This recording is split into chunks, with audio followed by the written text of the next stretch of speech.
Welcome to the Kunes Collective podcast. Marcos here with Sandy. And Sandy, I want to get right into it and talk to you about something that we've kind of been talking about. I'd like to think that someone in the government saw our past episodes on how customers customers have been asking for a more affordable vehicle, right, across the board. That was what we were chatting about before we came in here. He had a customer that really wanted a $600 a month car for $300 a month. And in the current situation, that's really not possible. However, they announced that they're looking at ways to allow some vehicles into the country to be sold as new vehicles that currently are only available for sale overseas. And I'm going to grab my iPad because I want to talk to you about a couple of these. One of them, the first one we talked about, because Sandy is a Toyota enthusiast. I know we might have kept that a secret a little bit, but it's worth letting you know that he is a Toyota guy through and through. So the Toyota Corolla, the worldwide version, the base model, they're talking about bringing that in. So people might say, oh, hey, well, we already have a Corolla. Can you maybe explain what the worldwide version versus ours would be? Like versus our base versus like Mexico's base? Well, there's Corolla? like different variants. Like, you'll have a wagon variant or you'll have a diesel variant. So that those would be your main differences. Cosmetically some differences, but it's more like powertrain and the body type. For sure. It does not say it looks like the global spec must be a hybrid just because it says for fuel economy for the Corolla 40 miles per gallon combined. It says combined, so I'm assuming it's a hybrid. $17,000 to $19,000 is what that vehicle would go through. Either 1.5 liter or 1.8 liters, what they're speculating. So we are talking manual windows, basic infotainment in some markets.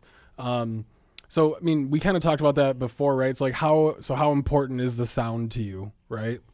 Is a good sound system and power windows worth $7,000? Power windows should be standard on everything. Nobody wants crank windows. Nobody. You're that one out of 200 that wants a crank window. I don't want I don't want crank windows, and being a dog person, power windows are a must for me because the dog wants the window down. You're not leaning over and cranking. There should be a lot more standard features now in cars, which there are. But over the years, a lot of stuff has become standard, like Bluetooth and backup cameras, but they should be at a lower cost like that. Do you think they're gonna, so it doesn't talk anything about like safety features? Do you think, so like for example, the base Corolla right now has blind spot monitoring, right? Mm-hmm. Do you think that this one that they're talking about bringing in would also have so you think it'll still have a couple safety features? Most of the cars have like, blind spot, forward collision warning, adaptive cruise or radar cruise, depending on the manufacturer. A lot of stuff that was optional on the years ago are now standard because it's just something so simple to put in. So really your options are, big ticket options now on vehicles are more of like the infotainment stuff, sound systems, sunroofs, bigger wheels and tires. It's more of that stuff. It's the safety features now across the board with almost every manufacturer out there. They all have the same. It's everything's standard. Yep. I remember when I first worked for Toyota back in the day, like ABS was an option. Really? On a Corolla, so it was like an extra $600. But that's just unheard of now. But I think it's all the safety stuff's there. It's just more infotainment and appearance is really appearance. That makes sense. Yeah.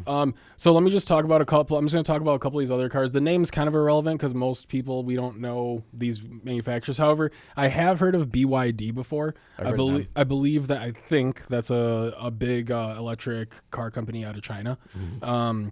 But I think one thing worth noting is you can go on Temu right now and essentially buy a golf cart that looks like a car. Right. Yeah. For $7,000 or whatever. But that's exactly what you're getting is a golf cart that looks like a car.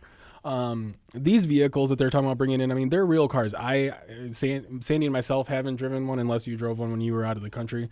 But from what I've seen online, other people reviewing them, they are actual real cars in the sense that they're just smaller because every car outside of the country is smaller. And less features, but streets are smaller. You know what's cool about smaller and less features though? That same thing happens in tiny homes, and what happens? People come up with all kinds of cool and creative ways to make more out of less space. Maximize the space, yeah. So we might see some cool features in these compact vehicles make their way into everyday vehicles, because if it maximizes the space in a tiny vehicle, imagine when we apply that same principle to a Chrysler Pacifica. But anywho, the BYD Seagull, aka the Dolphin Mini, so that's a subcompact. So subcompact is the category of vehicle, which we do have some like a Spark or a Toyota Yaris. Exactly. Yep. Yeah.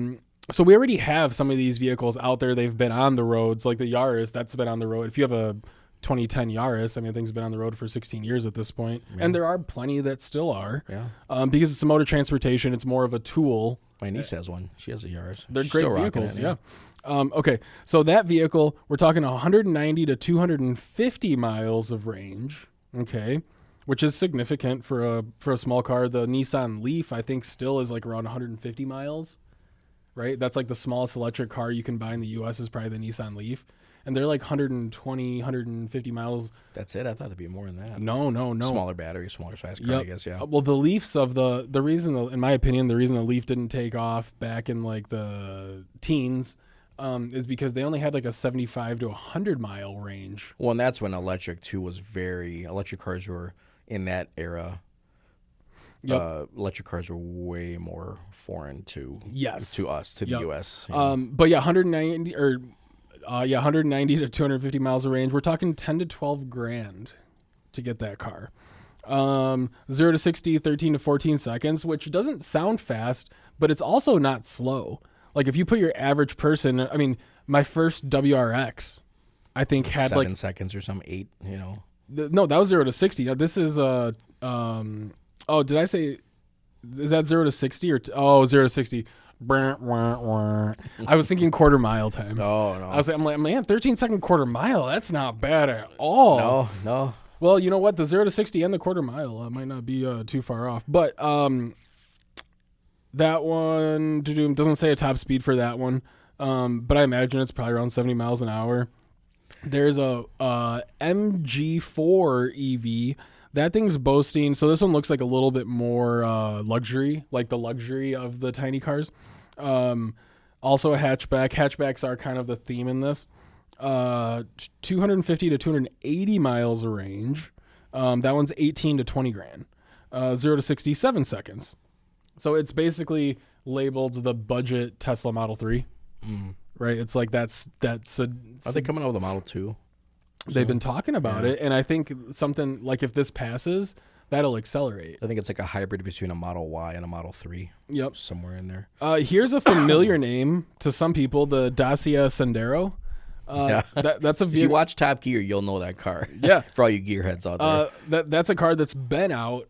And I mean, it's a tiny car. It's been out in Europe for a long time. But again, we're talking 40 miles per gallon combined, so it must be a 1-liter 3-cylinder hybrid. Nobody really cared about that car. Manual or a CVT transmission. It's been Europe's best-selling car multiple years in a row. Yeah. Suzuki Alto, which we're talking 50 miles a gallon, $8,000, weighs 1,500 pounds. Is a proof, simple light car. Anyway. Lots of these cars, we're talking, let's say like, it seems like the benchmarks are on that 200, like if 200 miles is like the high end range, which makes sense, right? Like I think for a lot of people, this will either be an extra car, right? People in like downtown metro areas, that'd be good. Not even that. I'm thinking like around here, we're in Wisconsin. So around here, a lot of golf carts have been, like golf carts, 4-wheelers are like legal on a lot of roads. Which side-by-sides or what can be called. I think it's just more like, it's fun. If you're buzzing into town, even though we don't have any big cities around here, the downtowns are still busy. Yeah. So it is more appealing to hop in a small something, buzz around, go do whatever. So I mean, I could see there being a market for it as an extra car. I think there's a market for it. I think the problem is in the U.S., we all love everybody, they want the most space with the most power with, 40 miles of the gallon. You see people driving down in Escalades, and I just sold an Escalade to good friends of mine. But, these big cars and big SUVs, and if you go overseas, when I was overseas, a lot of smaller cars. And my friends good friends of mine, they travel to Europe a lot, and they're all small cars. Nobody has big trucks. Pickups don't exist over there, virtually. No, like it'd be a work. All the it's a streets work are narrow vehicle. and everything like that, but they make those cars work. A lot of wagons. I'm a huge wagon fan. You know what I mean? Because you get the performance of a car, but you don't need a big SUV. I don't think those vehicles would be. I'm a fan for it, right? But for the mass population, I don't think it would be received well because they immediately would shoot it down. They look at this tiny little car, and it's beat. $13,000, $14,000. You could have $150. There's your $200 car payment, right? But I think we're fans of it. But it would be like, well, I need 7 rows and I need this, and it's like that's not what that's for. This is made to check another box. Well, here's the thing, though. I think a lot of people will be open to it. For example, you're younger people that don't have a family yet.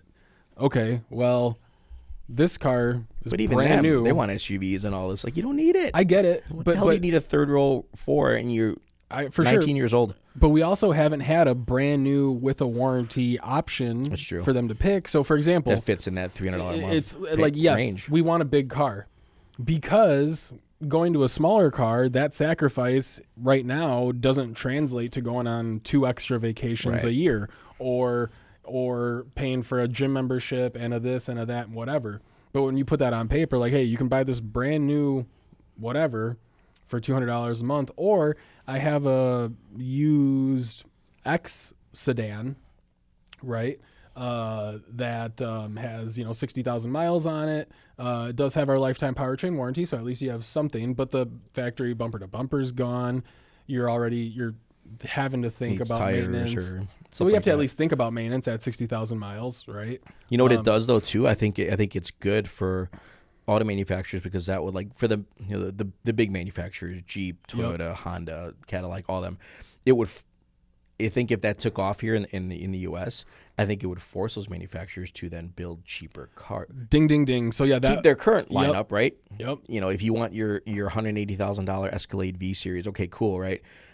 But maybe you make an entry level Cadillac sedan or small crossover. And I don't know if this is the segment for Cadillac to hop into. It could be anybody. You're right. It could be anybody's, but like, this is gonna be for like Chevy, to bring back the spark. Chevy, Ford, and Ford kind of tried it, right? The Fiesta was a little bigger, but did they ever make a 2-door Fiesta? I don't know if they ever made a 2-door Fiesta or not. Well, they got to make them look better too. Yes, like nothing against a Fiesta but look at them. They're little eggs that just in Europe it look normal, but here it doesn't. It looks out of place. Right. Much like a Suburban here looks completely normal. But on the streets of, if you're in Germany or in Italy, it will look completely out of place, right? So I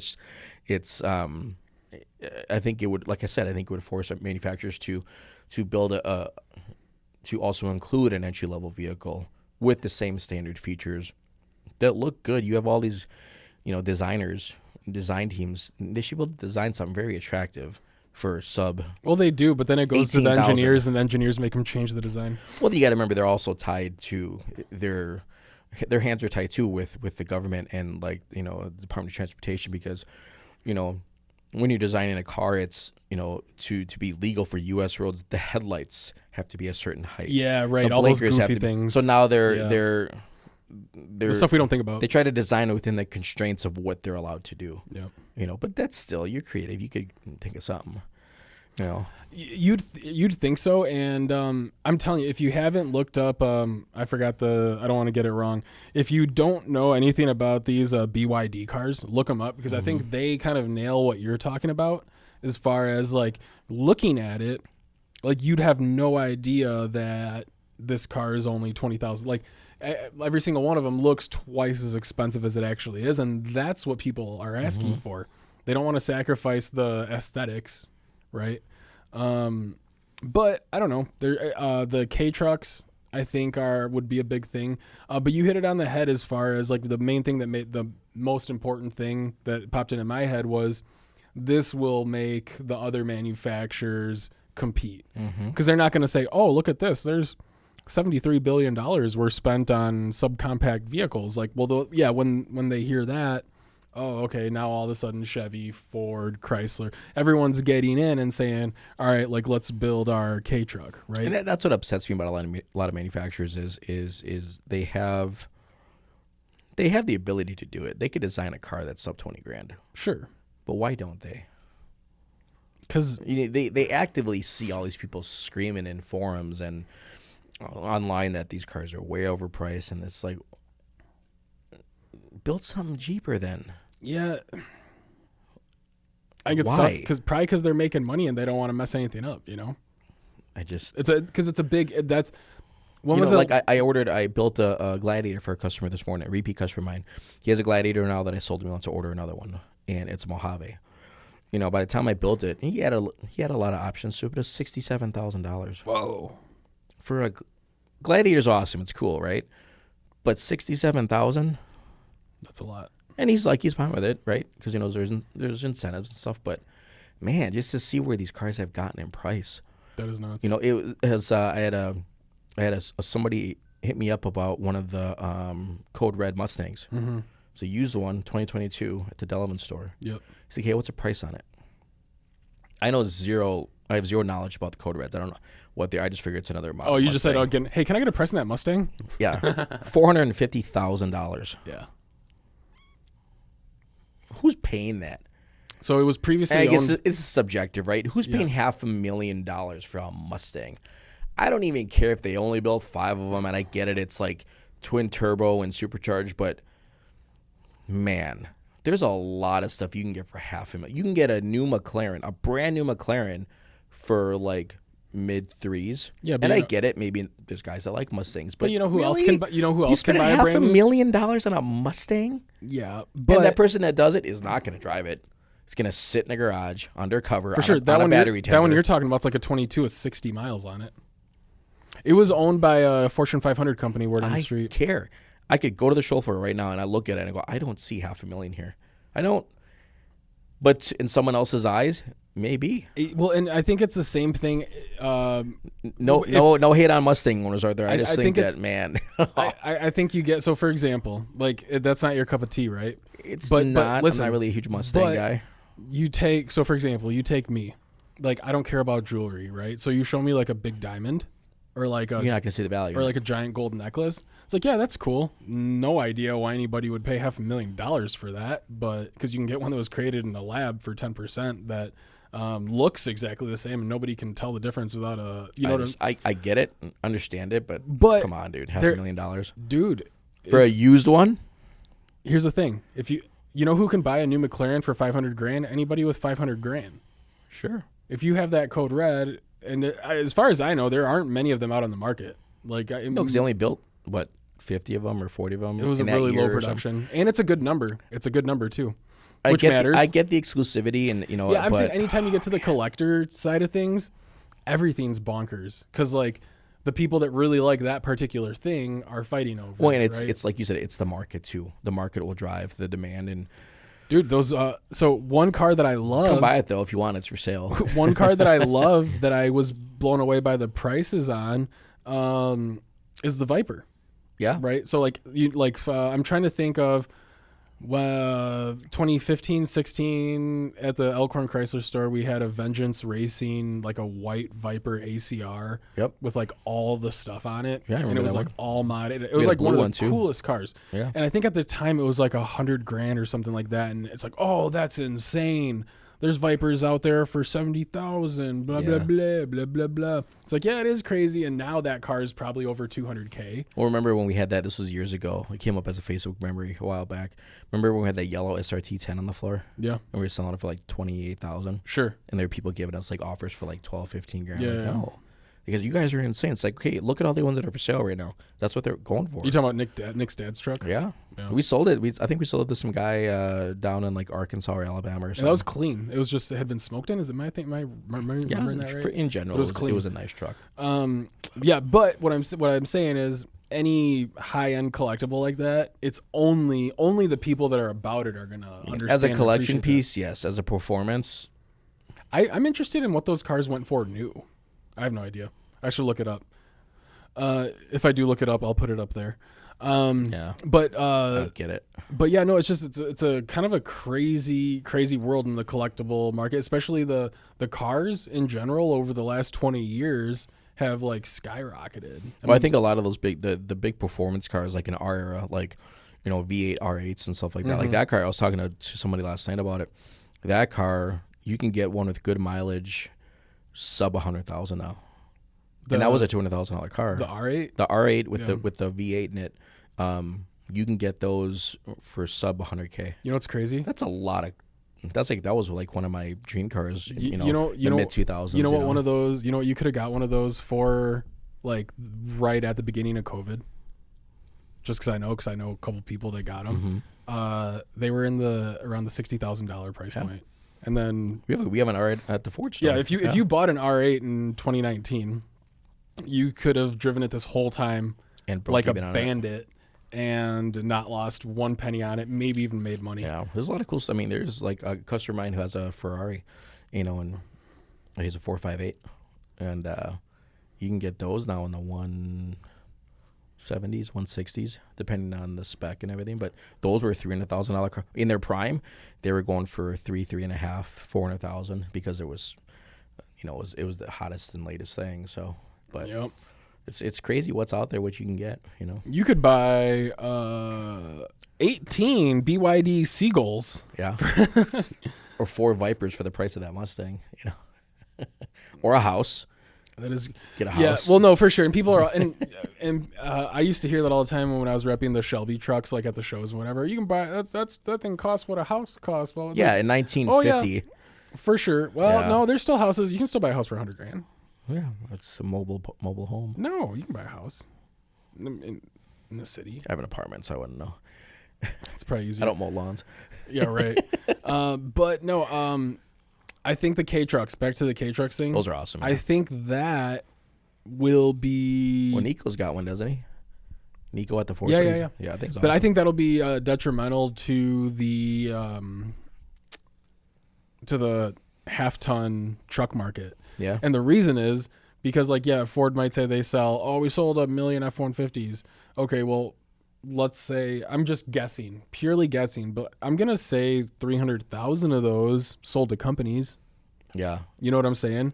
And they would always boast that they were the number one selling truck. Your average Take Joe. out commercial sales. It wasn't. Well, you take your average Joe, your average Midwest Joe, right? That has a F-150. No, you're not going to talk him into trading that thing in for a K-Truck. But the people that are his boss, who has 20 F-150s at work. He's like, well, hey, I mean, this truck has a 6-foot bed. Oh man, I mean, it's not a V8, so I'm not paying crazy amounts on gas and maintenance, insurance. All around if it costs $20,000 to run a half-ton truck for a year, I bet it costs $5,000 to run one of those K trucks. So we're talking probably 25%. Yeah, and as a business owner standpoint, man, look how much you'd save. Hey, it's 4-wheel drive. Yeah, right. Because there's 4-wheel drive K trucks, 4-wheel drive. The only downside is that I don't know. I've never seen a crew cab K truck. They probably exist. Well, you got to think too. The companies you're going to try to sell this to. It's not going to be, these big businesses where they need those trucks. But the people that are purchasing them because they're a tool, because they need a truck, they need the bed. What about somebody that owns like a little pizza joint, pizza or a sandwich delivery shop, truck, or landscaping food delivery company. services, landscaping, companies that don't need a big truck for what equipment they have. Yep, but they need the bed. Yeah. I'm thinking it's just one of those things that could really, in 5 years, it's very possible that the car market looks completely different. It could be a parts truck for a dealership. Well, I'm telling you, I've seen a lot of half-ton trucks out on the road. I mean, look at Napa. Napa uses the Maverick truck. Yep, that's a smaller truck already. Yep. But they're still $30,000. Yeah, like something that's 20. No, not even. We're talking 10 to 15. Oh, sell some more of them. If that happens, I feel bad for anybody that owns a K truck though, because the K truck prices, the vintage ones are going to drop. There used to be one for sale over in town. Here was a white one. I was kick myself in the butt for not buying it at the bus station. Yep. Yeah, the white one. It was a 4-wheel drive too. I know. I remember. I saw when I drove by it. I sent like 8 people pictures. I'm like, dude, I gotta buy this thing right now. I think they wanted like $1,800 for it. I think. What? I think somewhere around there. A little work. They're just cool. Yeah. And again, it's nothing fancy, but is it gonna do what I need it to do? Check. Okay. Yeah. But it doesn't look the part. When you look at all the vehicles in the U.S., that's the problem with it. But there are a lot of people that are getting those cars. I've seen more K trucks now. I mean, you see it on YouTubers that you follow and stuff like this. They're buying these cars, and for some of them are just a stunt around them, but other ones are like they're using them for a business. Yep. They put a cool wrap on it, put some cool wheels, and there's so many variants you can do with those beds because you can do a bed. They're putting a box on it. Some of them I've seen some has a little crane on it. Sure, yeah. That's cool. So there's a lot of. My favorite's a little very flatbed. modular. Yeah, the little flatbed I love because it reminds me of like the very those first, sides fold down too. Yeah, you like the very first like toy truck you would have gotten. It's basically like a K truck with like a flatbed on it. That's what it was. It was pretty, like it's basically like a square cab with a bed. So there's like a charming factor to the simplicity. But let me ask you, are there any companies? So you've heard of Dacia, right? The Dacia Sandero. I think it's Dacia. Dacia. It's part of the Renault group. One of the Top Gear Renault. guys. How do you say Renault? Renault. Oh, Renault. It's a Z06.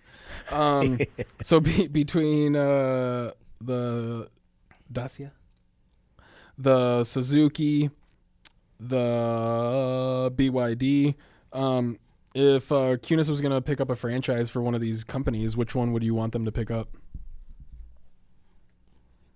It'd be cool if we sold K trucks. For sure. That'd be cool. That'd be super cool. That'd be the one. Because that would easily be, you know what that would be? That'd be like a commercial unit. That'd be like a commercial department. I think it's its own thing, and let me tell you why. What are you using it for? Oh, I take my dogs hunting. Because I'm sure you've sold Wranglers to people. I get what you're saying. It's not the main vehicle. And then you're basically buying the car. And then you're going to and then I think there's opportunity for the dealer is there to upfit it for whatever the customer is going to use it for. Yeah, you could do like a capper, you could do a bed extension or whatever it may be. Yeah, could do just like built-in kennels, like what I'm saying. For you come back with the dogs all wet or whatever, you don't want them in the cab. Whatever. If you're mountain biking, right, you could put biking attachments in there. Super I've seen those. easy. I've seen mountain bikes mounted in the back of it. They look pretty slick. There's just a million different things you could do, and I think that's a nice thing about they're all pretty much a clean slate. Like when the ones that are for sale for new, and then it seems people just like, do you want like a pickup bed on it, or do you want like a flatbed style bed on it? Seems to be the two main things, and then 2-wheel drive, rear wheel drive, or 4-wheel drive, and everything else is pretty much just comes how it comes. Yeah. But anyway, you got time for a rapid fire? Or you got to get going. No, I'm good. Alrighty. So, Cadillac is going to be an F1 this year for all you race fans. I did see their car popped because we carry Cadillac, so Yes. Yeah. They crossed my feed, and the car did look super sick. Yeah, first week of February, I think they're unveiling it. The 26 car. Oh, so the one I saw wouldn't be the new one? It's like a rendering. Sure. Okay, gotcha. Yeah. That's probably why it looks so cool. For all you race nerds out there. All right. Rapid fire. All right. So would you rather have a $15,000 brand new car with no touchscreen? Are you in or out? I'm in. Gas with 40 miles per gallon or electric with 180 miles of range? Gas. Tiny city car for cheap? A new tiny city car for cheap or a used SUV with some miles on it? Do I live in that city? Yeah. Tiny city car. Not smart car, though. But then you have to drive it 60 miles to work. Sure. Corolla. Jeep Compass. Yeah. Would you rather have a brand new no-name import or a 10-year-old Toyota or Honda? A 10-year-old Toyota or Honda. Cheap car with basic features or expensive car with all the tech and payments? Cheap car with basic features. Brand new $18,000 car with cloth seats or a $35,000 car with leather seats and the added payment? $18,000 was I'm getting old in my age. I'd say cloth seats. The cloth has gotten a lot better in cars over the years. That's true. The cloth used to suck. The cloth and the newer. Wow, sometimes better. I prefer the honestly the. Especially in the because I work at Jeep, but that fabric is a lot better. Well, Cleans up easier. It's not as coarse and thick and like if I was gonna buy a Ram right this second, I would probably buy a loaded up Bighorn. Yeah.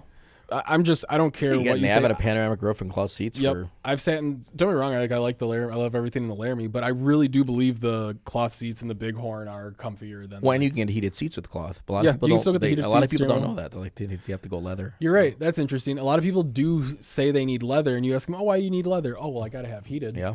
So that's a tip to the salespeople out there. Mm-hmm. And I of course lost my spot. You said cloth seats. Mm-hmm. Would you trust a cheap import if it saved you $12,000 up front? So basically, you think if you save $12,000, it's worth you think it's worth the risk? I mean, I'd research the company and yeah, I would definitely be open to it. Yeah, and I would imagine that they're going to vet the company. Like it's not like they're just going to open it up and anybody can. Well, come chances in are most of those companies have already produced vehicles for decades from correct. You know. Or like the Toyota Corolla. Again, that's a company like they're out there. It's Toyota still. What's funny is like if these car companies that like China, you can have all these Americans like, oh, I buy a car from China. Right. Where's this made? Right. Stir the pot. Manual windows and knobs or touch screens and subscriptions? Power windows, no subscriptions. This isn't an a la carte type of thing, but we'll roll with it. Cheap EV you charge at home or cheap gas car? Cheap gas car. Is affordable more important than made in America? Yes. Why do you think that is? Because you can get affordable if it's an import. And a lot of the American manufacturers produce their cars outside of the U.S. that are affordable. Do you know what I think would be the most genius move? Of course, because a lot of foreign manufacturers produce inside the U.S. Yeah, that's a good point. That are affordable. Yeah, that's a good point. A lot of the foreign companies are more American than the American companies. That is unfortunate, but you're not wrong. You know, as far as like where the cars are made and produced and yeah, BMW builds their cars in South Carolina. You know, Honda, Toyota, they're all in the U.S. with the exception of some models, but the majority of their lineup are built in the U.S. So you think the Corvette might be? That's going to create a huge argument probably in the comment section. Is the Corvette the most American car then? No. What do you think is the most American car? Probably something that was built pre-1990. It's tough. I mean, you could also make the argument Tesla is a very. I mean, yeah. Tesla's not really. To me, they're not a car company. They're a battery company. The car was just a. I'm just saying, but as far as the car, American made. Yeah. It's an American company. I mean, I don't buy cars because they're built in the U.S. or they're built in Germany. That doesn't matter to me. What matters is, like you said, the affordability, the quality. If I'm going to get my money's worth out of it, you know what I mean? Yeah, I'm taking the dollars. I could care less where it's built. Well, and it's to me a car isn't a statement piece. Right? I mean, there's cars that they build in India that will rival the current model Kias and Hyundais. Sure. I mean, Land Rover's built in India. Is it really? Yeah. Explains a lot. You know, it's not. I'm not loyal to where the car's built. No, I get that. I think if like it was apples to apples and that was the only difference, obviously I'm gonna pick the Made in America one. But unfortunately, it's like people have to look out for themselves, right? So like if I can save $200 a month, well, who's just gonna walk up to me and hand me $200 every? I mean, if having a U.S. car built in the U.S. An American manufacturer is worth paying another $200 a month for versus the foreign one, if that is important, if that's your driving factor, then buy it. Some people will do that. I had that all the time. I had that all the time, and it made me giggle. Oh, I'm gotta have an American made car. Well, oh, okay, great. It's made in America, but you know. Well, and then there. Well, I'm looking at this 2017, whatever. It's like, okay, well. Yeah, your Silverado and all the Rams, all that. Yeah, they're U.S. built, but I want something built in Janesville. The wiring harnesses, the navigation, the touch screens, sure, everything's all still sourced. Those built? Right. Assembled, and most of the window stickers do say it's assembled final assembled. But where do we get all that stuff? Right. Yeah, I do like on the window stickers, it will say what percentage of the Parts parts. content. Yeah, I do like that. That's a nice. For some people, Message. I get for some people that's an important thing. For me, I could care less. I don't care what country builds the radar cruise control module for my Jeep. I don't care. Because what do we all? What's important at the end of the day when it comes down to it? What's the most important? How much is it per month? Yep. You're never gonna get somebody that's gonna. Well, I don't know, man. Can you tell me where that digital mirror was imported from? Right. It's not a thing. Some people man. will ask. Yeah, and I personally not buying a car. I do want to end with my genius idea. Don't steal it from me. Well, they're all gonna know it now. I think no, don't tell anyone. Shh. I think that it would be genius for one of the manufacturers if they just stepped up, like went full blown and was able to release. So, for example, if Jeep came out with a $15,000 Jeep before all these companies could get brought in, you know what I'm saying? If they beat them to the punch before those cars actually made their way to the U.S. and somebody could actually buy them, if one of the manufacturers now was able to go in and say, all right, boom, build it. Like, I feel like they could I feel like we've beat the Renegade to death on here, but like, I love that car. Basically, you could bring back the Renegade and like take out everything you don't need and sell it for $15,000, and people would probably buy it. They probably go for the Compass more than the Renegade, but you know, just a stripper, like just bare bones, put it in drive, go. Maybe I'll have the luxury of listening to some music. Well, Jeep did. I mean, of course, because that's where I work, but Jeep did drop their prices on the entire lineup because Jeep owners are going, you guys, we're not buying these cars. You guys are getting way too out of hand with pricing. So, like the Grand Wagoneer, we just got the new 26. It's $20,000 less than the 25 model starting price. Wow. $20,000. And then the Grand Cherokees across the board, regardless of trim, the MSRP dropped on average about $2,200. Wrangler dropped about $1,800. Wow.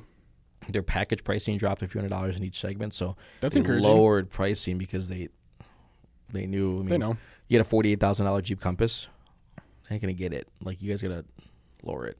Stop getting greedy. You're getting a little carried away with pricing. At one point, you can't just do a cool reveal video and cool colors. Automatically, people are just gonna throw their checkbooks at it. No, man. It's kind of what's happened in the past. If you can't make them affordable, it's not gonna be good for the brand. Right. That's a big. You know, everything's so expensive now. Not just cars, but everything. You know, so you got to make things affordable. You can't sit here, make a car 6 figures, and then wonder why. Oh man, why are we not selling these things? You get all these guys in a boardroom. You know, at the biggest manufacturers, like, oh, why aren't we selling this? Let's put some rebates on it. Well, okay, if you built something that was priced correctly, you wouldn't have to throw this $10,000 rebate on it. For sure. Granted, yeah, as Americans, we love incentives, we love the deal, but it gets why build something and then just devalue it by putting all these rebates on it? Yep. You know, it's just the way it's been. I'm not going to build something and go, oh, here's $10,000 off. Why? Right. Like, build something affordable so you don't have to do that. Build something affordable like those K trucks, right? And just say, hey, you could do 3.9% financing for 60 months on this K truck that's $18,000. You'd sell boatloads of them. They wouldn't be able to keep up. They wouldn't. And then as the demand goes up, we start selling a bunch of them. Don't get greedy and go, oh, well, now we're going to have a market adjustment. No, just keep selling them, man. Yep, you know, I think you're absolutely right there. You build a loyalty with your brand, with your customers, and pigs get fat, hogs get slaughtered. Ain't that right? Yeah. Speaking of that, I got to go to lunch. Sounds good. Hey, I hope everyone has a fantastic rest of your week, and we will catch you next time. See ya.